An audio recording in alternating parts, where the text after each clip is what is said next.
আসসালামু আলাইকুম সম্মানিত গ্রাহকবৃন্দ। আজকে আমরা টেলিক্যাশ এজেন্ট অ্যাপের খুঁটিনাটি সকল বিষয় সম্পর্কে জানব এবং কি কি ফিচার আছে বা কি কি সুযোগ সুবিধা আরো যুক্ত হবে খুব শীঘ্রই সে সম্পর্কে বিস্তারিত আলোচনা করব। তো সর্বপ্রথম আমরা প্লে স্টোর থেকে টেলিক্যাশ এজেন্ট অ্যাপটি ইনস্টল করে নিব। গিয়ে লিখবো টেলি ক্যাশ,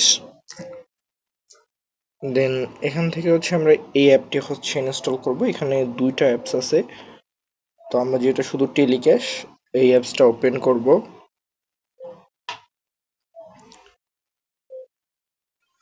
ওপেন করলে ওয়েলকাম টু টেলিক্যাশ, দেন এখান থেকে আমরা গেট স্টার্টে ক্লিক করব। আমরা আমাদের নাম্বারটি দিয়ে নিব, নেক্সটে ক্লিক করব। যেহেতু আমার আগে লগ ইন করা ছিল তাই ডিভাইস ভেরিফিকেশন লাগবে না, অন্যথায় আপনারা যদি নতুন করে লগ ইন করতে চান তাহলে অবশ্যই ডিভাইস ভেরিফিকেশন করে নিতে হবে আপনাদের। আমি আমার পাসওয়ার্ডটি দিয়ে লগ ইন করে নিলাম। তো এরকম একটা ইন্টারফেস আসবে। সর্বপ্রথম আপনারা ব্যালেন্স চেক করতে পারবেন। এখানে অ্যাড মানির অপশনটা আছে, এখান থেকে ক্যাশ ইন করতে পারবেন কোনো পার্সোনাল নাম্বারে এবং রিকোয়েস্ট মানি করতে পারবেন।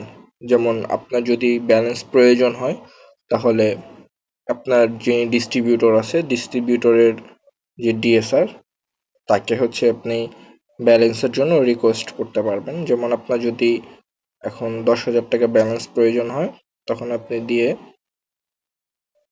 এখান থেকে আপনি তাকে একটি রিকোয়েস্ট মানি পাঠিয়ে রাখতে পারবেন যাতে সে বুঝতে পারে যে আপনার 10,000 টাকা প্রয়োজন। দেন এখান থেকে আপনার চ্যারিটি ফান্ড, আপনি যদি কোনো চ্যারিটিতে দান করতে চান তাহলে এখানে চ্যারিটির যে নাম্বারটা আছে নাম্বারটা দিলে আপনি চ্যারিটিতে দান করতে পারবেন। এখান থেকে মোবাইল রিচার্জ, আপনি যে কোনো নাম্বারে মোবাইল রিচার্জ করতে পারবেন। এটা টেলিক্যাশ সাভারের যে ডিস্ট্রিবিউটর আছেন তাদের নাম্বার আর কি। তো এখান থেকে আমি যদি মোবাইল রিচার্জ করতে চাই তাহলে সেটাও করতে পারবো। সর্বনিম্ন 20 টাকা মোবাইল রিচার্জ করা যায়। দেন এখানে পিন দিলে আমার মোবাইল রিচার্জ হয়ে যাবে। আর এখান থেকে লিংক ব্যাংক অ্যাকাউন্ট, আপনারা এখান থেকে অ্যাড এ নিউ ব্যাংক, শুধুমাত্র বর্তমানে তারা সাউথ ইস্ট ব্যাংকের অ্যাকাউন্ট লিংক করার জন্য পারমিশন দিচ্ছে। খুব শীঘ্রই আরো নতুন নতুন ব্যাংক অ্যাকাউন্টগুলো অ্যাড হয়ে যাবে, তখন আপনার সেই ব্যাংকের থেকেও অ্যাড মানি করতে পারবেন। যেমন এখানে ক্যাশ আউট রিকোয়েস্ট, আপনারা যদি ডিএসআর কে ই মানি দিয়ে হার্ড মানি নিতে চান তাহলে এখান থেকে আপনারা ক্যাশ আউট করতে পারবেন। তার মানে আপনি, যেহেতু আমার ব্যালেন্স নাই তাই যাচ্ছে না, ব্যালেন্স থাকলে আমি যদি এখানে যেটাকে আমরা বি লেনদেন বলি সেটা আমরা এখন থ্রি ডট মেনু থেকে বাম পাশ থেকে দেখতে পারবো। এটা আমার একটা এজেন্ট ওয়ালেট। তো আমরা চাইলে ল্যাঙ্গুয়েজ মানে ভাষা পরিবর্তন করতে পারবো বাংলা। এখান থেকে আমরা নোটিফিকেশনের সিস্টেমটা আপনি সব ধরনের মেসেজ যেটা আপনার সিমে আসার কথা বা সিমে আসতো সে সকল মেসেজ আপনারা ডিটেলসে এখানে দেখতে পারবেন। আপনার মেসেজগুলো কত টাকা কোন পারপাসে খরচ হইলো, কোথায় কাটলো, কত টাকা অবশিষ্ট আছে, সব আপনার ট্রানজাকশন আইডি সহ আপনার সব এখানে দেখা যাবে। দেন তারপরে ব্যবহার ও সর্বোচ্চ সীমা, এখান থেকে আপনার cash in limit, charity payment limit এবং ক্যাশ আউট লিমিট এটা নাই। পিন চেঞ্জ করতে পারবেন। বায়োমেট্রিক সেটিং, মানে এখানে যদি আপনি বায়োমেট্রিক সেট আপ করে রাখেন তাহলে ফিঙ্গারপ্রিন্ট দিয়েও আপনি অ্যাপে লগ ইন করতে পারবেন। দেন আপনার পার্সোনাল কিউআর, এটা হচ্ছে একটা এজেন্টের পার্সোনাল কিওয়ার্ড। এখানে হচ্ছে আপডেট লোকেশন, আপনার যে শপে থেকে লোকেশনটা যদি আপডেট করে দেন তাহলে হচ্ছে আপনার পার্সোনাল যে টেলিক্যাশ ইউজাররা আছে তারা খুব সহজে আপনার লোকেশন খুঁজে পাবে। এখানে প্রাইভেসি পলিসি এবং তাদের টার্মস অ্যান্ড কন্ডিশন দেওয়া আছে। প্রাইভেসি পলিসি হচ্ছে আপনারা চাইলে এখান থেকে পড়ে নিতে পারেন, সুন্দরভাবে সব প্রাইভেসি পলিসি তারা লিখে দিয়েছে। দেন হচ্ছে টার্মস অ্যান্ড কন্ডিশন, তাদের সকল টার্মস অ্যান্ড কন্ডিশন এখানে লেখা আছে ডিটেলসে, আপনারা যদি কারো প্রয়োজন হয় তো এখান থেকে পড়ে নিতে পারেন। তো কমপ্লেন, আপনার যদি কোনো কমপ্লেন থাকে তাদেরকে খুব সহজে টেলিক্যাশ কোম্পানিকে এখান থেকে আপনারা কমপ্লেন জানাতে পারবেন। এবং আপনাদের যদি কোনো সার্ভিস সম্পর্কে ফিডব্যাক জানানোর হয়, তো কোনো নতুন নিউ সার্ভিস যদি আপনারা জানাতে চান তাদেরকে আপনারা এখান থেকে জানাতে পারবেন।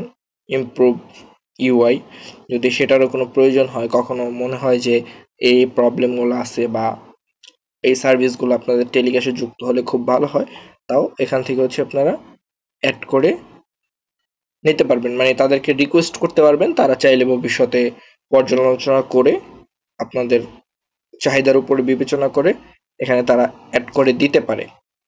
এখানে হচ্ছে লগ আউট, আর এটা হচ্ছে স্ক্যান কিউআর। এটার মাধ্যমে কিউআর স্ক্যান করা যায়, যেমন পার্সোনাল কোনো ইউজারকে যদি টাকা পাঠাতে হয় এখান থেকে হচ্ছে স্ক্যান কিউআর করলে তার নাম্বারটা সহজে চলে আসবে। এখন আসি বাম পাশে হচ্ছে আপনার স্টেটমেন্ট। স্টেটমেন্টে হচ্ছে আপনার সকল ধরনের লেনদেনের তথ্য এখানে আমরা দেখতে পারবো। এই যে সকল ধরনের লেনদেনের তথ্য এখানে দেখা যাবে, চার্জ এবং details, transaction ID, transaction successful হয়েছে কিনা, এবং চাইলে এখান থেকে আমরা শেয়ারও করতে পারবো। এবং যদি আমাদের স্টেটমেন্টের প্রয়োজন হয় যে আমরা স্টেটমেন্ট ডাউনলোড করব, সেটাও হচ্ছে স্টেটমেন্ট রিকোয়েস্ট থেকে এখান থেকে আমরা ডেট সিলেক্ট করে স্টেটমেন্ট ডাউনলোড করতে পারবো। এই ডাউনলোড অপশনে ক্লিক করলে আমাদের পূর্বের সকল স্টেটমেন্ট এখানে আমরা দেখতে পারবো। এখান থেকে হচ্ছে আমরা ডেট সিলেক্ট করে কোন ডেট থেকে কোন ডেট দেখতে চাচ্ছি সেটাও হচ্ছে দেখতে পারবো। আমরা যদি যে কোনো স্পেসিফিক ট্রানজাকশন দেখতে চাই, যেমন cash in, cash out, mobile recharge, এগুলো শুধুমাত্র আলাদা করে হচ্ছে আমরা খুঁজে বের করতে পারবো। শুধুমাত্র এখন প্রাণের লেনদেনগুলোই আসবে। এভাবে হচ্ছে আমরা খুঁজে সহজেই দেখতে পারবো। এখন ক্যাশ ইন করার ক্ষেত্রে এখানে একটা সিস্টেম, যেমন আমি যদি হচ্ছে মোবাইল নাম্বার উঠাই কোনো কাস্টমারের, তাহলে এখানে কাস্টমারের নাম সহ চলে আসতেছে, ঠিক আছে? ভুল হওয়ার কোনো চান্স নাই। তারা এই সিস্টেমটা খুব ভালো করছে যে ক্যাশ ইন করার ক্ষেত্রে যখন কাস্টমারের নাম্বার দিচ্ছে সাথে সাথে হচ্ছে কাস্টমারের নাম সহ চলে আসতেছে, যে নামে টেলিক্যাশ অ্যাকাউন্টটি রেজিস্টার করা। তো ওভারঅল মোটামুটি এই ছিল টেলিক্যাশ এজেন্ট অ্যাপ সম্পর্কে বিস্তারিত। ডে বাই ডে আরও আপডেট আসলে আপনাদের সামনে আরও আপডেট ভিডিও নিয়ে হাজির হব। যদি কোনো জিজ্ঞাসা থাকে বা কিছু জানার থাকে তো আমাদের সাথে যুক্ত হতে পারেন, আমাদের ভিডিওতে কমেন্ট করতে পারেন বিস্তারিত জানার জন্য। ধন্যবাদ সকলকে।